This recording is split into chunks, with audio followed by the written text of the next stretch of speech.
Hey, everyone. Welcome to Locked On Lakers for Wednesday. Brian Kamenetsky, Andy Kamenetsky. It's Anthony Davis Extension Week. How you feeling about it? That's next. You are Locked On Lakers, your daily Los Angeles Lakers podcast. Part of the Locked On Podcast Network, your team every day.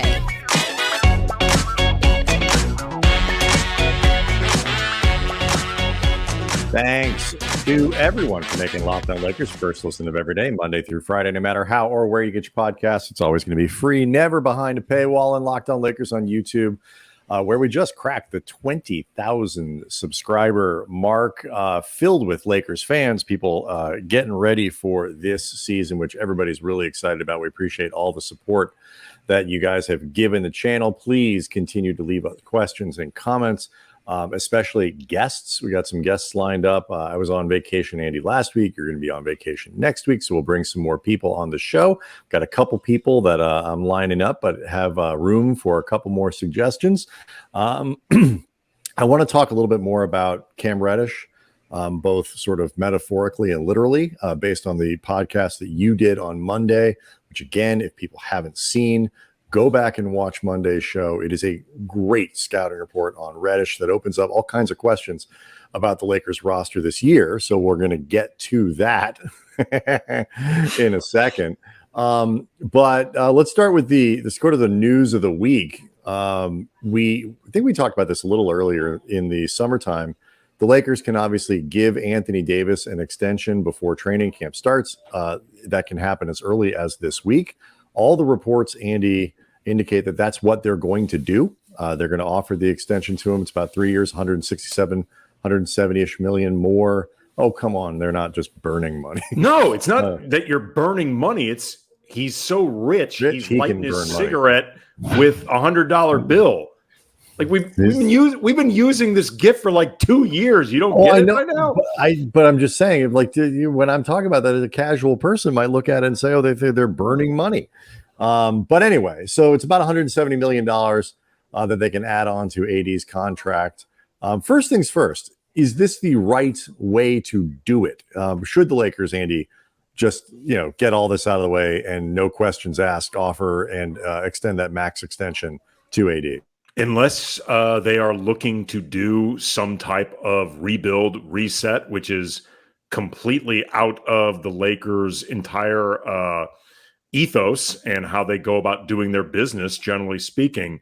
But unless they were looking to do some type of rebuild, if they're looking to be a competitive team, trying to be in contention year in, year out, you are far better off having Anthony Davis on your roster than not.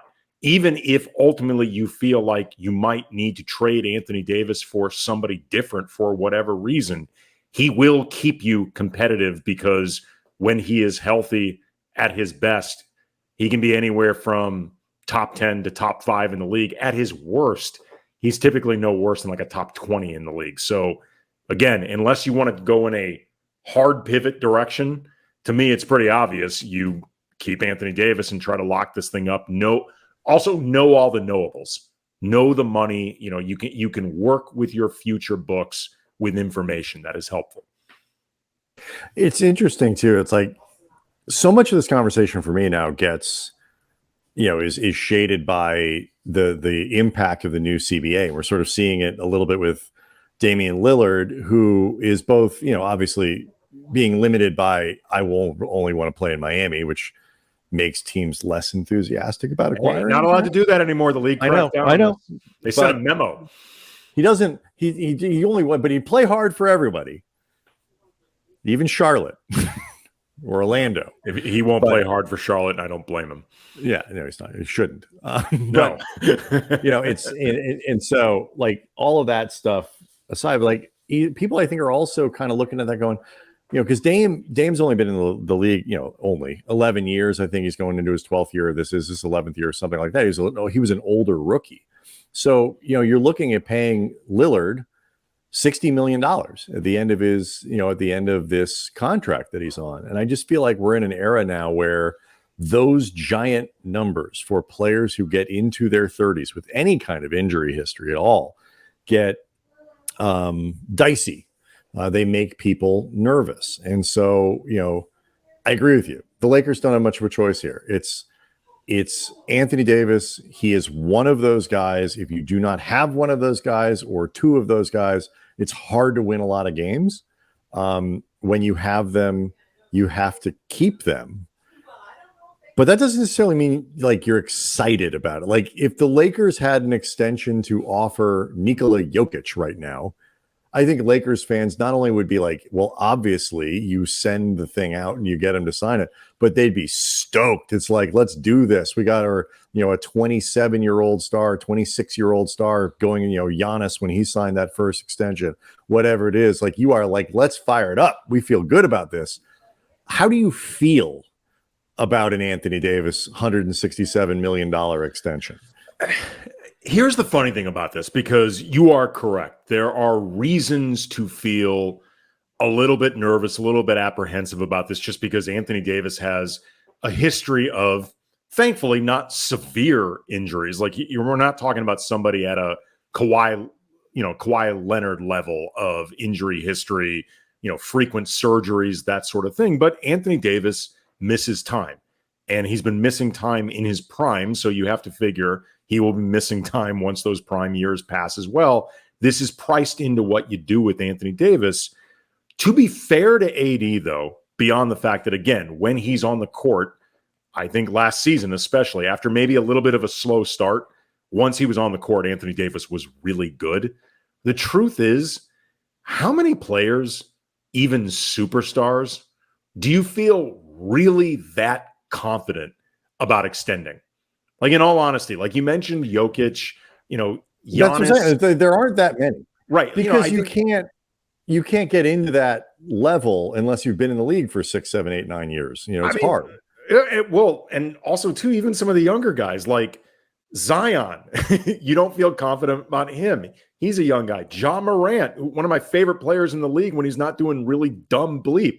You don't feel confident about Ja. You know what I mean? Like Jamal Murray is coming off an incredible playoff run where he has just cemented himself as, I don't care if he ever makes an all-star team, that dude is a playoff killer.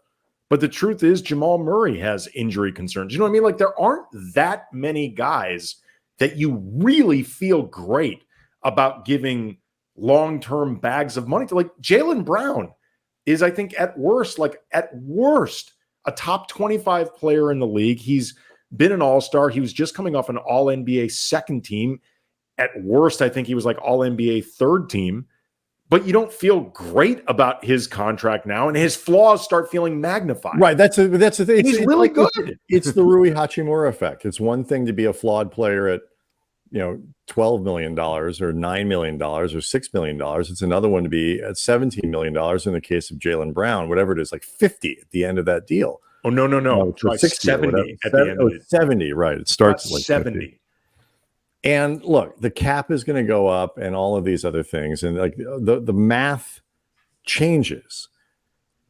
But yeah. LaMelo Ball just got a big extension. The guy's never available. Never plays. And that gets to, let's talk about this next, because that gets to the point that you made before is the critical one about Davis and what separates AD from some of these other guys. And like this idea of this question of, who do you feel good giving that kind of money to? It because it used to be not that big of a deal because it's a luxury tax question. If you're owned by the Warriors, fine. It's not my money, whatever. Now it's a competitive question because there are things you can't do if you are over these thresholds.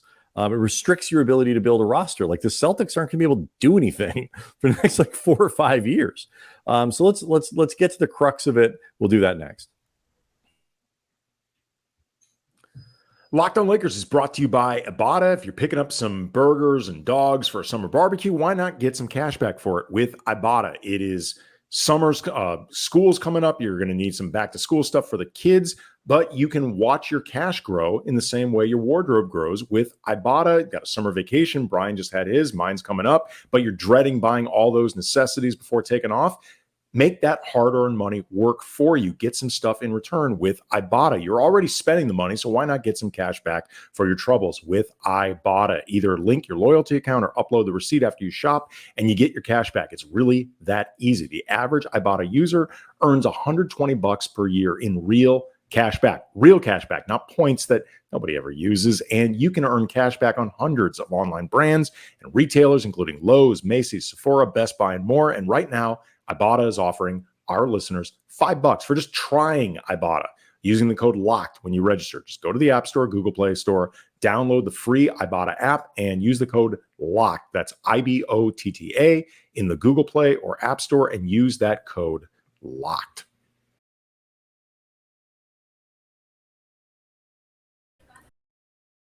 The issue here is like everybody is a risk except for like Nikola Jokic and I guess Giannis. Like that's about as Giannis though is actually coming off a recent injury. But like, I mean, everybody gets hurt at some point in this game. I mean, we were joking yesterday, or not joking. We were talking about like LeBron, for example, and like where he falls in the statue threshold, like in terms of like and retired numbers. Is he more of a Wilt with the Lakers, or is he more of a Magic? He's obviously much closer in terms of his Lakers pedigree to a Wilt.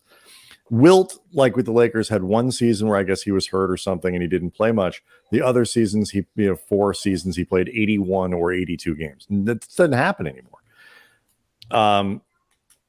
You're right. All these guys. But the big question is the guy you are signing to that deal a player who can be dominant, not really good, but a superstar dominant caliber player? The problem with Bradley Beal is both that he takes up a lot of space in your cap. He gets hurt a lot, and he's just not that guy. He's close, but like you're going to need, if Bradley Beal is your second best player, third best player, you're going to need, I don't know, Booker and Durant around him. Like now you're talking about, but you're also now really limited.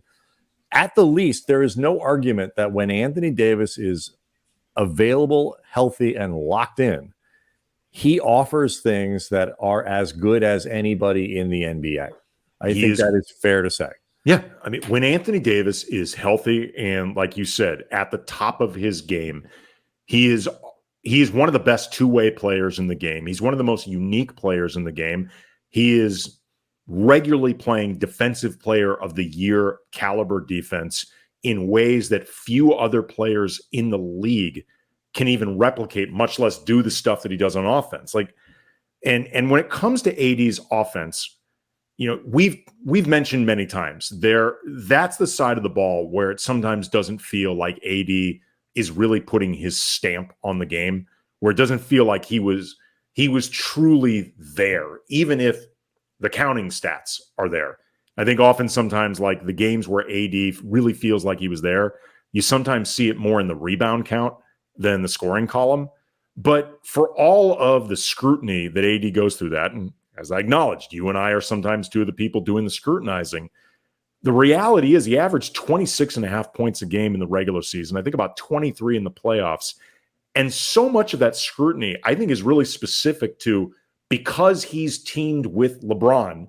And at this stage of LeBron's career, it's really important that other people are offering that much more, or that Anthony Davis specifically truly feels like that dude, because LeBron's entering season 21, turning 39 during the season, and has his playoff minutes alone are the equivalent of like 6 seasons.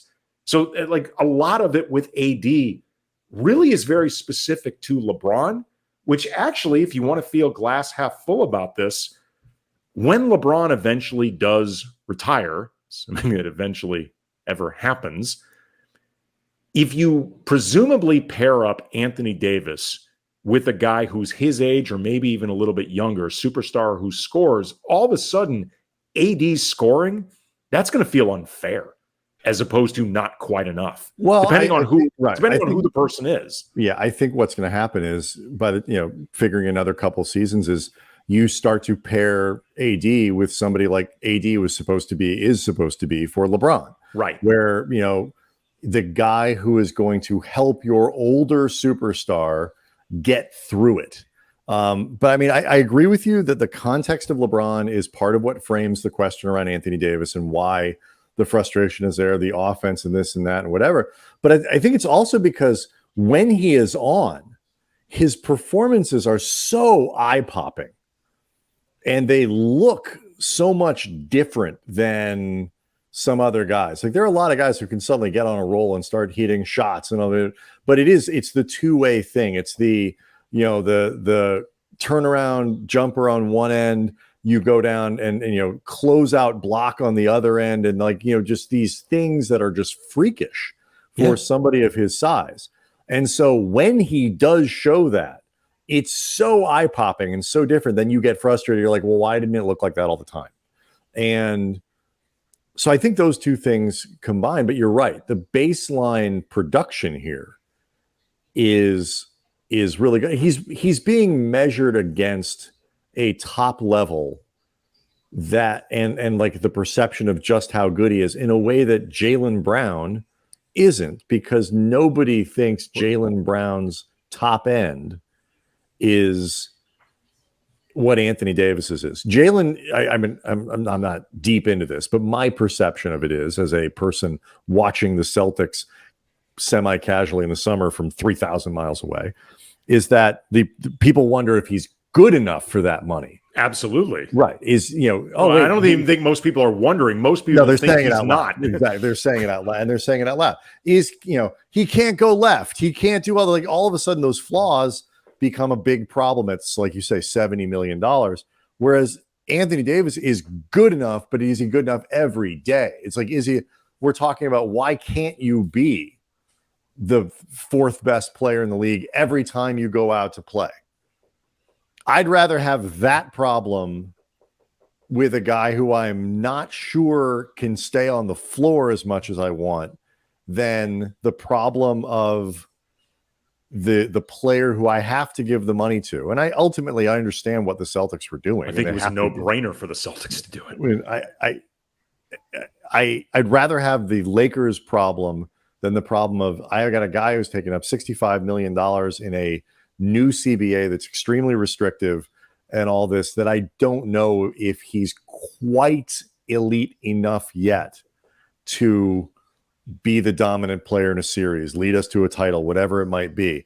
I'd rather have the problem with Denver Nuggets where it's like, hey, look, I got both. I got everything I need, and but like there's two of those guys in the NBA. One, I mean, you can't. The Lakers generally can have anything they want. They can't have everything they want always, all the time. I mean, come on. Look, even when they had Kobe and Shaq, which was arguably the two best players in the league at the time, if not two of the top three, depending on, I guess, where you'd put Tim Duncan.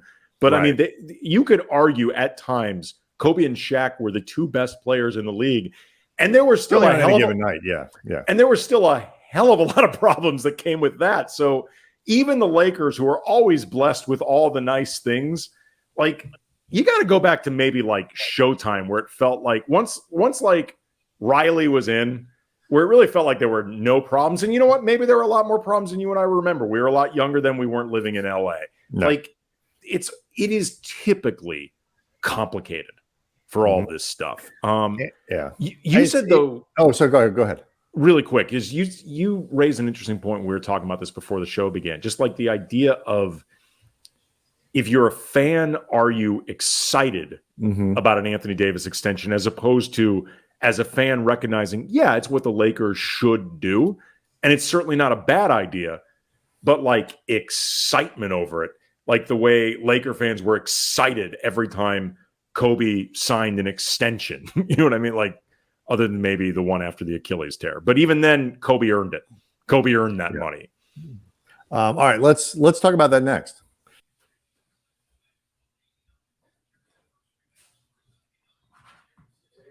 Yeah, I mean, are you stoked though? I mean, like, you go into this like I'm genuinely curious how, like, because I feel like Lakers fans have this real conflicted love-hate, push-pull relationship with with AD, it reminds me much more of the relationship the Lakers had with Pau. Laker fans have with Pau. Yeah, Lakers fans, thank you. Where they ultimately love Pau. And it's everybody's excited. Pau's jersey retirement's going to come up, and the Hall of Fame thing is later this month, isn't it? It's in August, I think. That's all awesome stuff. But in the moment, at the time, there was a lot of push-pull and love-hate and all that.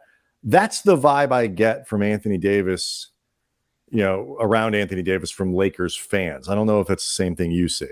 No, I do. And some of this is presentation and body language with Anthony Davis. Like, he does not often come out he doesn't often project the vibe, or often enough, because he does sometimes, but not often enough of a killer.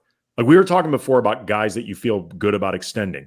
Anthony Edwards got an extension this offseason.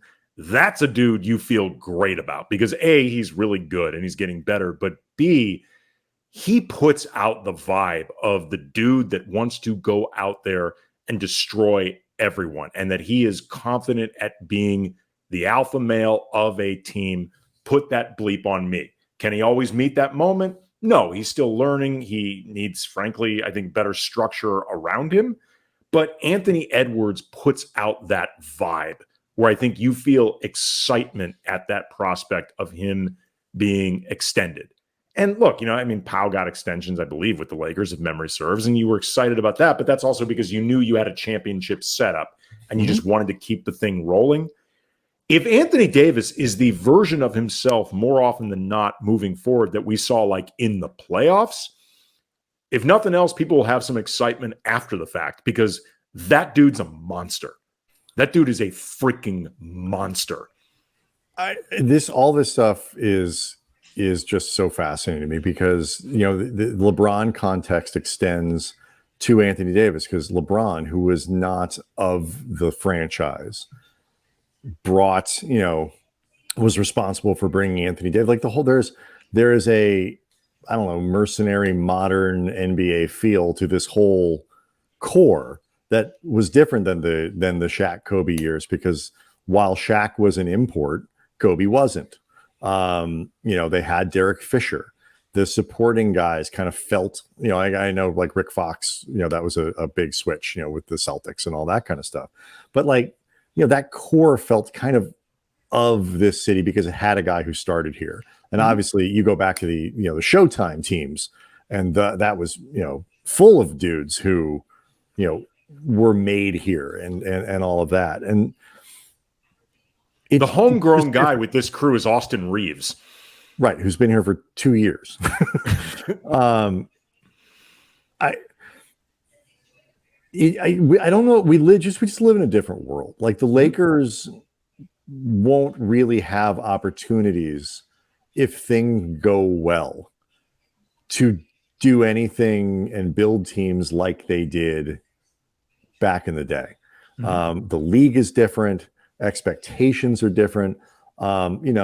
The last chance they had at that I hope they have at that for a while, was the era where, the 10-year gap between, playoff appearances, where they had all those draft picks and they made the concerted effort and the decision to trade most of those guys in an effort to get superstars. And it worked because they got a title. If they had held on to all those young players, or most of those young players, would that team be good enough? Brandon Ingram, Julius Randle, Kyle Kuzma, Lonzo. They wouldn't have all of them because we wouldn't be able to keep all of them and pay all of them. And Lonzo probably would have, physically not been able to do it. But is that team good enough to win a title? Probably not. But what's funny though is it doesn't feel like enough to win a championship. Certainly you'd need all those guys to stay healthier than they often been. But similar to those mid-90s Lakers teams that a lot of fans have real fondness, like the Eddie Jones, Nick Van Exel, Eldon Campbell, like that era, that never won a title and sometimes could be frustrating. But Laker fans still bear resentment towards the franchise for trading Eddie Jones. They loved Eddie Jones. They still do. And there is a love that you have for your guys that even when the success isn't as high, it can't be matched because it can't be replicated. Like yeah. It's funny, like, and you know, I get that way. You know, totally. And you were one of those guys, I think. But you're also not as, for a diehard Laker fan, you're also not quite as count the rings. All that matters is championships and all that kind of stuff, as many Lakers fans are. That's true. But what this kind of reminds me of is, we talk all the time about how spoiled Lakers fans are, and it is 100% true. And they're spoiled in the best way possible, and the arrogance and the trash talk is like the best possible way to go about doing this, and it's the most fun, and it's well earned, and it's all of that, and it's everything you want as a fan. But one of the things that I think is underrated is Lakers fans have not only been able to have the cake, they've really been able to eat it too, because not only have you had this long stretch of, you go back to this thing, Jerry West and Elgin Baylor, and like those are guys who started here. Gail Goodrich, for example, is somebody. He's a Hall of Famer. He's had his jersey retired by the Lakers, but like in Laker lore, even among the greats, like Gail Goodrich is probably like, I don't know, 10th best Laker of all time. Like most other franchise, well, I don't think he's more. I think he's lower, something like give or take. Right. Most other franchises, like Gail Goodrich is their Michael Jordan. You know what I mean? And like, honestly, most Laker fans, I think, unless they've really been rooting for this team a long time, like they probably don't know jack bleep about Gail Goodrich. Other than the Celtics, there's not another team like in the NBA that Jamal wouldn't Wilkes. But that wouldn't have Michael Cooper's jersey retired for like that. He is the consummate local team retirement in any sport. Like, you reach the Michael Cooper level, you get your jersey retired. You're Derek Fisher. You have reached that threshold in any local team, baseball, football, basketball, hockey, and you get that right. The Lakers, you don't even get a sniff at that because nobody's letting Derek Fisher into the Hall of Fame. But the luxury and the coolness factor of not, like, this is the first sort of era with a title that I can think of that really doesn't have that homegrown aspect to it. I mean, I guess Kuz was here for the one. Caruso was one of theirs. Right. But that way they weren't the core. Weren't like the Lakers fans have always been able to win titles with a team that felt in one way or another like it belonged to you at the same time. Mm-hmm. And that is unheard of basically in sports, other than, I guess, like the Celtics or something like that, teams that have won through different eras before the game changed the way it has. And I think that's the one thing about title winning now that probably will never be the same for Lakers fans. So you got to kind of pick one or the other a little bit more maybe than you used to have to. Sure. And look, that 2020 team, you and I covered them. We were around them all the time before, the pandemic stopped everything. They were a really, really easy team to root for. They were very likable, top to bottom in that locker room. They were great to be around. They were cool with everybody. They genuinely loved playing with each other. It felt a lot like this past team post-trade deadline. And the team they're bringing back this year with the additions of Vincent, of Taurean Prince, of what you hear about, some of these guys that they brought in. And actually, the vibe on this team should be 180 degrees from what it was at this point last year. All right, I still have some more stuff I wanted. This turned into an interesting kind of different conversation that spun in a direction that I don't think we were planning. So that's always fun. Locked On Lakers on you. We'll get into some of this Reddish stuff. We've got a few other things, lining up guests and all that coming out the rest of the week. Locked On Lakers on YouTube is where you can go to see the show, hang out, and leave questions for us, comments with each other at Cam Brothers. Definitely do want those suggestions of guests that you want us to line up through the rest of the summer. We want to get as many good ones as we possibly can for everyone. And we'll see everybody on Thursday.